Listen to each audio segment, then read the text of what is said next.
Hello friends, welcome back to my channel. So one subscriber had commented that how to make short notes for political science.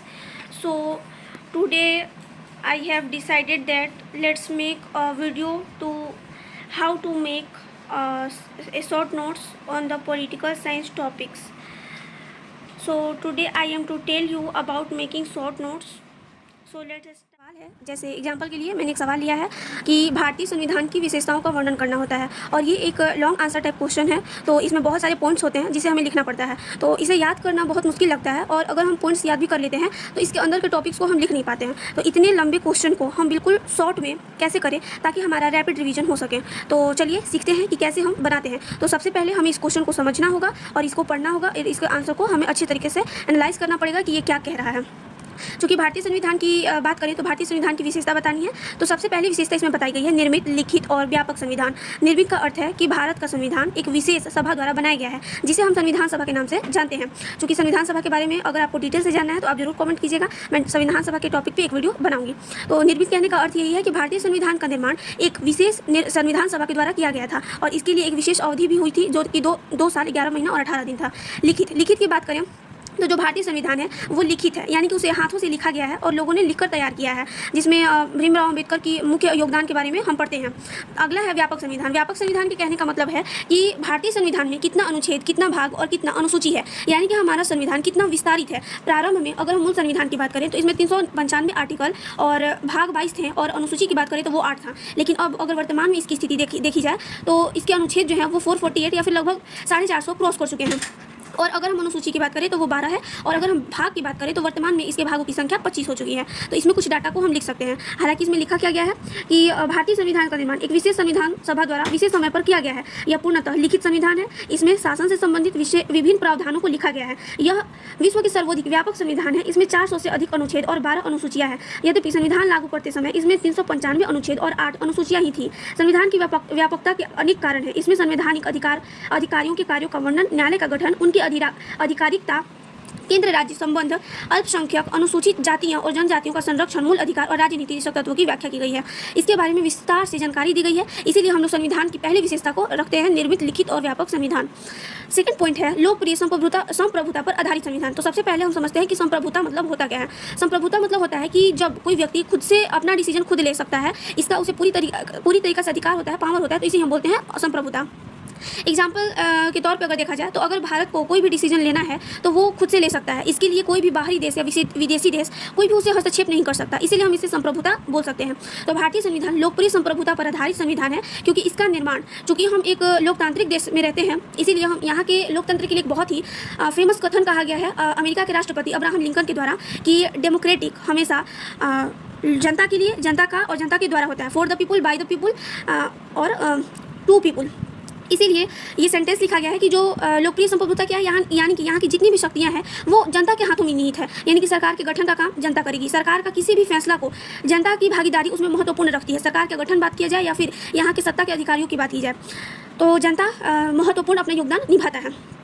अगला है संपूर्ण प्रभुत्व संपन्न लोकतांत्रिक समाजवादी धर्मनिरपेक्ष गणराज्य। चूँकि हमने भारत का प्रस्तावना पढ़ा है, भारत की प्रस्तावना में भारत के संविधान के उद्देश्यों को बताया गया है और इसमें भारत के संविधान का, यानी कि पूरी संविधान की किताबों का निचोड़ रखा गया है प्रस्तावना में। इसलिए बताता है कि जो भारतीय संविधान का निर्माण करने वाले लोग थे उन्होंने क्या सोचा और उनका विचार क्या था, उनका उद्देश्य क्या था, ये बताता है। जिसमें प्रस्तावना में हमने पढ़ा है कि हम भारत के लोग भारत को एक संपूर्ण प्रभुत्व संपन्न लोकतांत्रिक समाजवादी धर्मनिरपेक्ष और गणराज्य, इसका मतलब होता है संपूर्ण प्रभुत्व संपन्न, यानी कि किसी भी फैसला को लेने की शक्ति हमारे पास होगी। लोकतांत्रिक, यानी कि यहाँ का सरकार का गठन जनता करेगा। समाजवादी, यानी कि यहाँ के समाज में सामाजिक, आर्थिक और राजनीतिक तीनों प्रकार के न्याय शामिल होंगे। धर्मनिरपेक्ष कहने का अर्थ है कि यहाँ पर किसी भी धर्म को लेकर भेदभाव नहीं किया जाएगा। और गणराज्य मतलब होता है कि यहाँ पर गण मतलब लोग और राज्य मतलब हमारा राज्य और हमारा देश, यानी कि लोगों का देश। ठीक है, तो गणराज्य कहने का मतलब है कि यहाँ का जो प्रमुख व्यक्ति होगा वो एक राष्ट्रपति होगा। भारत का सबसे पहला और सबसे सर्वोच्च अधिकारी राष्ट्रपति होता है, जिसे हम सबसे पहला नागरिक भी बोलते हैं। तो संविधान की प्रस्तावना से हम इस बात की पुष्टि होती है कि भारत का संविधान संपूर्ण प्रभुत्व संपन्न एवं लोकतांत्रिक है। संपूर्ण प्रभुत्व संपन्न का अर्थ यह है कि यह आंतरिक एवं बाह्य मामले में भारत पूरी तरह स्वतंत्र है। यानी कि अगर ये इसे आंतरिक फैसले लेने हो या बाह्य फैसले लेने हो, यानी कि हमें किसे तेल खरीदना है, किसे नहीं खरीदना है, अमेरिका के किसी दबाव में आकर हमारा डिसीजन चेंज नहीं हो सकता। तो ये बाह्य मामला और आंतरिक मामला कि इस नियम को लागू करना है, इसके लिए कोई हमें दबाव नहीं दे सकता कि तुम इस नियम को लागू नहीं कर सकते हो। तो इसे भी लागू करने का अधिकार हमें प्राप्त है। भारत पूरी तरह स्वतंत्र है, किसी अन्य सत्ता का इस पर कोई प्रभाव नहीं पड़ेगा। लोकतंत्र से आशा है कि भारत में राज्य सत्ता जनता द्वारा जनता में निहित होगी। जनता अपनी इच्छा के अनुसार किसी भी सरकार का गठन कर सकती है। भारत एक गणराज्य है क्योंकि भारत का सर्वोच्च अधिकारी वंश क्रमानुगत राजा न होकर भारतीय जनता द्वारा अप्रत्यक्ष रूप से निर्वाचित राष्ट्रपति है। चूंकि मैंने अभी बताया कि भारत का सबसे सर्वोच्च अधिकारी राष्ट्रपति होता है। प्रस्तावना में कभी भी संशोधन नहीं किया गया था, केवल एक बार संशोधन किया गया है, जो है 42वां संविधान संशोधन। ये कब हुआ था अगर इसकी बात करें तो हम 1976 में इसका संविधान संशोधन हुआ था, जिसमें केवल 3 वर्ष को जोड़ा गया था, अखंडता, समाजवादी और धर्मनिरपेक्षता। तो 42वां संविधान संशोधन द्वारा भारत को समाजवादी राज्य गणराज्य घोषित किया गया। भारत ने अपनी विशेष परिस्थिति के आधार पर समाजवाद को अपनाया। 42वां संविधान संशोधन के द्वारा धर्मनिरपेक्षता भारतीय संविधान की एक अनूठी विशेषता है। इसका तात्पर्य यह है कि यह राज्य की दृष्टि से सभी धर्म समान होंगे और विभिन्न धर्मावलंबी के साथ राज्य द्वारा कोई भेदभाव नहीं किया जाएगा। अगले विशेषता की तरफ चलते हैं। चौथा है संसदात्मक शासन व्यवस्था। संसदात्मक व्यवस्था कहने का मतलब है कि भारत में कानून बनाने के लिए एक स्पेशल हाउस को बनाया गया है, जिसे हम बोलते हैं लोकसभा या सदन बोलते हैं। तो एक हाउस होता है जिसमें एक तरफ लोकसभा होता है और एक तरफ राज्यसभा होता है, तो इसी को हम संसद बोलते हैं। तो भारत में जितने भी नियम और कानून बनते हैं या फिर जितने भी इंपॉर्टेंट मिनिस्टर्स होते हैं वो सब यहाँ पर ही बैठते हैं लोकसभा में, और राज्यसभा में बहुत उच्च लोग बनते हैं। क्योंकि अब संसद का टॉपिक बहुत बड़ा और बहुत अलग हो जाता है, तो अगर संसद के टॉपिक पर आपको वीडियो चाहिए तो उसके लिए आप कमेंट कीजिएगा। तो संसदात्मक मतलब संसदीय शासन व्यवस्था की एक प्रमुख विशेषता यह है कि सरकार विधायिका के प्रति उत्तरदायी होगी। अब विधायिका कौन होता है? क्योंकि हमने पढ़ा है कि सरकार के 3 अंग होते हैं, विधायिका, कार्यपालिका और न्यायपालिका। तो विधायिका कानून बनाने का काम करती है, कार्यपालिका कानून को लागू करती है और न्यायपालिका उस कानून को लागू हो रहा है या नहीं हो रहा है इसकी रक्षा करती है और देखरेख करती है। और विधायिका के प्रसाद पर्यंत पर ही अपने पद पर बनी रह सकती है। राष्ट्रपति और राज्यपाल संवैधानिक प्रमुख होते हैं, वे अपने उत्तरदायी मंत्रियों के परामर्श पर ही कार्य करते हैं।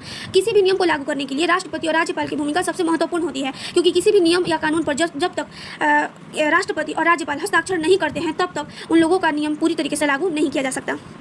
अगला है स्वतंत्र न्यायपालिका। यहाँ की न्यायपालिका को यह स्वतंत्रता दिया गया है कि वह किसी भी नियम को जांच कर सकता है कि वह संविधान के अकॉर्डिंग है या फिर नहीं है। अगर वह नियम संविधान के अकॉर्डिंग नहीं है तो उसे अवैध घोषित कर सकते हैं और उस नियम को हटा भी सकते हैं। तो किसी भी फैसले को लेने के लिए न्यायपालिका पर कोई भी दबाव नहीं बनाया जा सकता, वो बिल्कुल स्वतंत्र है। और इनका पूरा क्या बोलते हैं वेतन या फिर उनका एज या योग्यता, इनकी सारी जानकारी संविधान में बताया गया है। इसलिए स्वतंत्र न्यायपालिका बहुत ही हमारे देश के लिए इंपॉर्टेंट है ताकि हर लोगों को न्याय मिले। भारतीय संविधान द्वारा स्वतंत्र न्यायपालिका की स्थापना की गई है। न्यायाधीशों की नियुक्ति, वेतन, भत्ता और पद से हटाने के संबंध में संविधान में स्पष्ट प्रावधान यानी कि नियम बताए गए हैं। इस प्रकार सरकार द्वारा उन पर दबाव नहीं डाला जा सकता। अगला है मूल अधिकार और मूल कर्तव्य। चूंकि संविधान का सबसे इंपॉर्टेंट भाग होता है मूल अधिकार और एक मूल कर्तव्य होता है जो कि पहले मूल संविधान में नहीं था, इसे बाद में जोड़ा गया था 42वां संविधान संशोधन के तहत। अगर हम मूल अधिकार की बात करें तो मूल अधिकार वादी योग्य होता है। अगर मूल अधिकार कोई व्यक्ति हमसे छीन लेता है तो सर्वोच्च न्यायालय में जाके और हम केस कर सकते हैं, या सर्वोच्च न्यायालय के पास जाके और हम अपना न्याय मांग सकते हैं। तो मौलिक अधिकार वादी योग्य होता है, इसके लिए हम सरकार से अपना जवाब मांग सकते हैं। लेकिन जो मूल कर्तव्य होते हैं वो एक नागरिकता होने के नाते आप लोग को मूल कर्तव्य करने चाहिए, जैसे कि राष्ट्रीय झंडा का सम्मान करना, राष्ट्रीय गीतों का सम्मान करना, हमारे समाज में महिला और पुरुषों के बीच में भाईचारा बना के रखना, किसी भी प्रकार का भेदभाव नहीं करना। तो जितने भी 11 मूल कर्तव्य होते हैं वो एक अलग टॉपिक हो जाता है, उनका मूल अधिकार का भी एक अलग टॉपिक हो जाता है। चूँकि भारतीय संविधान की विशेषता कह रहा है तो हम इसमें उसका पूरा निचोड़ पढ़ते हैं। इसमें क्या है कि भारतीय संविधान द्वारा नागरिकों एवं गैर नागरिकों दोनों को मूल अधिकार प्रदान किए गए हैं। इन अधिकारों के परिवर्तन की पर्याप्त व्यवस्था भी संविधान को अंतर्विष्ट किया गया है। हालांकि मूल संविधान में मौलिक कर्तव्यों का प्रावधान नहीं था। 42वां संविधान संशोधन द्वारा इसे बाद में जोड़ा गया। मूल अधिकार से रिलेटेड अगर हम बात करें तो मूल अधिकार इसमें हम अपने मन से लिख सकते हैं। तो मूल अधिकार से रिलेटेड हम लिख सकते हैं कि यह भाग 3 में है, अनुच्छेद 12 से 35 तक है। इसके लिए सर्वोच्च न्यायालय तक हम जा सकते हैं। सबसे इंपॉर्टेंट अनुच्छेद 32 है, जिसमें कि 5 रिट्स को लागू किया गया है, जिसे संविधान की आत्मा भी कहते हैं। अगला विशेषता है नीति निर्देशक तत्व। यह भाग 4 में है। चूंकि ये वादी योग्य नहीं है, क्योंकि अगर राज्य चाहे तो इसे लागू कर सकती है, अगर राज्य नहीं चाहे तो इसे लागू नहीं कर सकती है। ये उनके ऊपर डिपेंड करता है, वो अगर लागू करना चाहेंगे तो लागू कर सकते हैं, अर्थात नहीं कर सकते। इसके लिए हम सरकार पर दबाव नहीं बना सकते कि आपको लागू करना चाहिए। तो डीपीएसपी एक नॉर्मल है जो राज्यों को कल्याणकारी काम करने के लिए आगे बढ़ावा देता है कि आप ये काम करो। अगला विशेषता है राजभाषा की व्यवस्था। चूँकि हमारे देश में हिंदी को राष्ट्रभाषा बनाया गया है और राजभाषा की बात करें, राजभाषा मतलब होता है ऑफिशियल लैंग्वेज, और ऑफिशियल लैंग्वेज का मतलब होता है कि अगर हमारे देश में कोई भी नियम और कानून का निर्माण होता है, यानी कोई भी अगर पेपर लैंग्वेज की बात करें, डॉक्यूमेंट्री का अगर कोई भी काम होता है तो उस काम के लैंग्वेज को हमेशा हिंदी रखा जाएगा। तो हिंदी को हमेशा राजभाषा घोषित किया गया है और हिंदी को राष्ट्रीय भाषा भी घोषित किया गया है। भाषा के टॉपिक से रिलेटेड इसका भी एक अलग टॉपिक बन जाता है, जिसमें 3 लैंग्वेजेसों को जोड़ा जाता है, राष्ट्रीय भाषा, राज्य भाषा और राजभाषा। इन तीनों का मतलब अलग अलग होता है। चलिए आगे अब देखते हैं। इन टॉपिक्स को अगर समझना होगा तो आप कमेंट कर सकते हैं। अगला है केंद्राभिमुख संविधान। वैसे तो भारत का संविधान सामान्यतः संघात्मक है, लेकिन विशेष परिस्थिति में जैसे आपातकाल की स्थिति में यह क्या एकात्मक हो जाता है। इसका कहने का मतलब ये है कि जब हमारे देश में आपातकाल लागू होता है तो सारी शक्तियाँ राज्यों से छीनकर और चली जाती है केंद्र के पास, यानी कि राज्यों के पास शक्ति अब नहीं बचती है, वो सारा यानी कि पूरे देश का मालिक केंद्र सरकार हो जाता है। तो आपातकाल की स्थिति में हम सभी एक हो जाते हैं, और अगर आपातकाल नहीं होता है तो संघात्मक व्यवस्था होती है जिसमें राज्य को अपनी शक्ति प्राप्त होती है तथा केंद्र को अपनी शक्ति प्राप्त होती है। आगे है संसदीय प्रभुता और न्यायिक सर्वोच्चता में समन्वय। तो भारत में संसदात्मक व्यवस्था को अपनाकर संसद की सर्वोच्चता को स्वीकार किया गया है। साथ ही साथ संघात्मक व्यवस्था के आदर्श को अनुरूप न्यायालय को संविधान की व्याख्या करने तथा उन विधियों को अवैध घोषित करने का भी अधिकार है। इस अधिकार को वैसे हम लोग बोलते हैं न्यायिक पुनरावलोकन अधिकार, जो कि न्यायालय को प्राप्त है। सर्वोच्च न्यायालय किसी भी नियम के विरुद्ध अगर वो अवैध है तो उसे अवैध घोषित करके और हटा सकती है। तो संविधान के अकॉर्डिंग हुआ तो उसे लागू भी कर सकती है। तो किसी भी नियम की जांच करना इसके अधिकार के अंतर्गत आता है। न्यायालय के इस अधिकार के साथ संसद को यह अधिकार प्राप्त है कि आवश्यकता अनुसार न्यायालय की शक्तियों को सीमित कर सकती है। यानी कि अगर सर्वोच्च न्यायालय अपने आउट ऑफ राइट्स काम करता है, अपने अधिकार के बाहर, तो फिर संसद उसे रोक सकती है कि तुम अपने अधिकार के बाहर काम नहीं कर सकते। तो कुछ मामलों में न्यायालय की जो शक्तियाँ हैं उसे सीमित की जाती है, यानी कि लिमिट उनको बता दिया जाता है। इस प्रकार भारतीय संविधान में संसदीय प्रभुता तथा न्यायिक सर्वोच्चता में अद्भुत समन्वय है। तो हमने सारे पॉइंट्स को कवर कर लिया। तो भारतीय संविधान में हमने देखा कि कुछ विशेषता इधर व्याख्या किया गया है और कुछ विशेषता इधर। तो अब हम सीखते हैं, चूँकि क्वेश्चन को हमने पूरी तरीके से समझ लिया कि ये क्वेश्चन कहना क्या चाहता है, तो अब हम सीख रहे हैं कि इसका शॉर्ट नोट्स कैसे बनाते हैं। तो चलिए शॉर्ट नोट्स बनाना स्टार्ट करते हैं। तो हमने क्वेश्चन क्या पढ़ा था, भारतीय संविधान की विशेषता।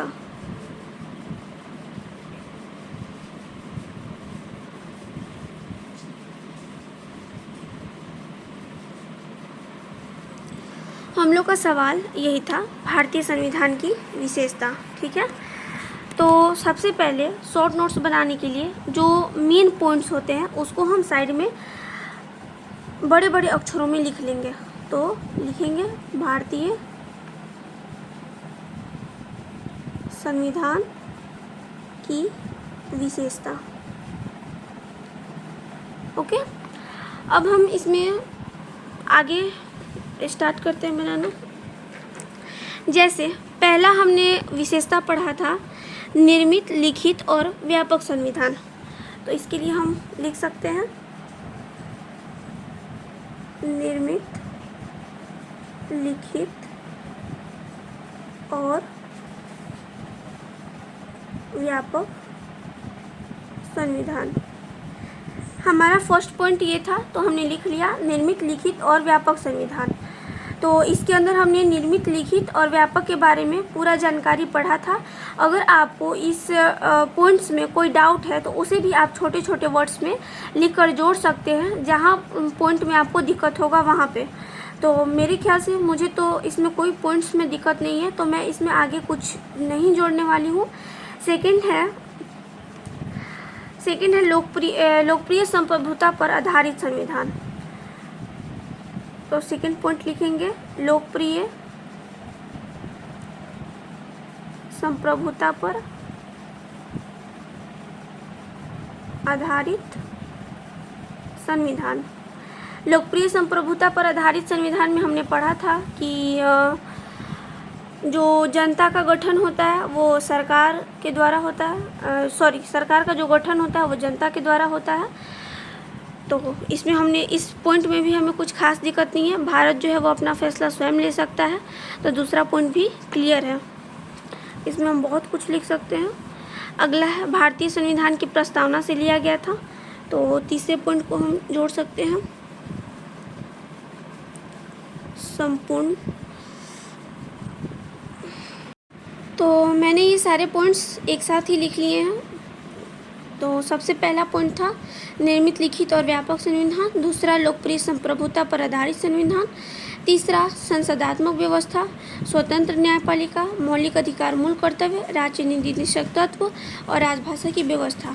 चूँकि कोई भी अगर लॉन्ग आंसर टाइप क्वेश्चन होता है तो उसमें 5 पॉइंट्स काफ़ी होते हैं, फिर भी हमने बहुत सारे इसमें पॉइंट्स लिख लिए हैं। आप इसमें से जिसको भी आप आसान मानते हैं उस पॉइंट्स को आप लिख सकते हैं।